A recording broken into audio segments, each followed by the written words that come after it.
ലൈംഗികാതിക്രമ കേസിൽ സംവിധായകൻ ഒമർ ലുലുവിന് മുൻകൂർ ജാമ്യം. യുവനടിയുടെ പരാതിയിൽ നെടുമ്പാശ്ശേരി പോലീസ് രജിസ്റ്റർ ചെയ്ത കേസിലാണ് മുൻകൂർ ജാമ്യം. പരാതിക്കാരിയുമായി ഉഭയസമ്മതപ്രകാരമുള്ള ബന്ധമാണ് ഉണ്ടായിരുന്നതെന്ന് പ്രഥമദൃഷ്ട്യാ വ്യക്തമായെന്ന് കോടതി നിരീക്ഷിച്ചു.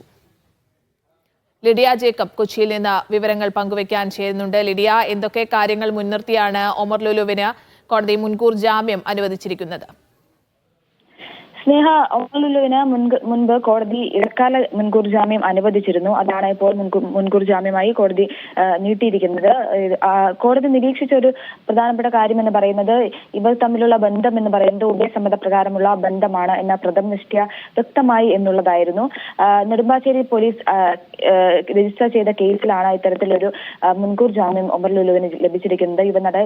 നടി പരാതി നൽകിയിരുന്നു. അതായത് സിനിമയിൽ അവസരം നൽകാമെന്ന് പറഞ്ഞ് തന്നെ ബലാത്സംഗം ചെയ്തു എന്നായിരുന്നു ഒമർ ലുലുവിനെതിരെ യുവനടി നൽകിയ പരാതി. അതിൽ പോലീസ് അന്വേഷണം നടത്തുകയും റിപ്പോർട്ട് സമർപ്പിക്കുകയും ഒക്കെ ചെയ്തതിന്റെ പശ്ചാത്തലത്തിലാണ് ഇത്തരത്തിൽ ഒരു നടപടിയിലേക്ക് ഉണ്ടായിരിക്കുന്നത്. ഇതിൽ പറഞ്ഞിരിക്കുന്ന ഏറ്റവും പ്രധാനപ്പെട്ട കാര്യം എന്ന് പറയുന്നത് ഇവർ തമ്മിലുള്ള ബന്ധം ഉഭയസമ്മത പ്രകാരമുള്ള ബന്ധമാണ് എന്നാണ് കോടതി നിരീക്ഷിച്ചിരിക്കുന്നത്. ആ ഒരു കാര്യം വെച്ചുകൊണ്ടായിരുന്നു മുൻപും ഇടക്കാല ജാമ്യം അനുവദിച്ചതും അത്തരത്തിലൊരു കാര്യം വെച്ചുകൊണ്ടായിരുന്നു. അത് തന്നെയാണ് കോടതി ഇപ്പോഴും പറഞ്ഞിരിക്കുന്നത്. അത് ബലാത്സംഗമായി കണക്കാക്കാൻ കഴിയില്ല, അല്ലെങ്കിൽ അത്തരത്തിലുള്ളൊരു തെളിവോ കാര്യങ്ങളോ ഒന്നും തന്നെ ഇല്ല എന്നാണ് കോടതി വ്യക്തമാക്കിയിരിക്കുന്നത്. ജസ്റ്റിസ് പി വി കുഞ്ഞികൃഷ്ണൻ അധ്യക്ഷനായ സിംഗിൾ ബെഞ്ചാണ് ഇപ്പോൾ ജാമ്യം അനുവദിച്ചിരിക്കുന്നത്. ശരി ലിഡിയ.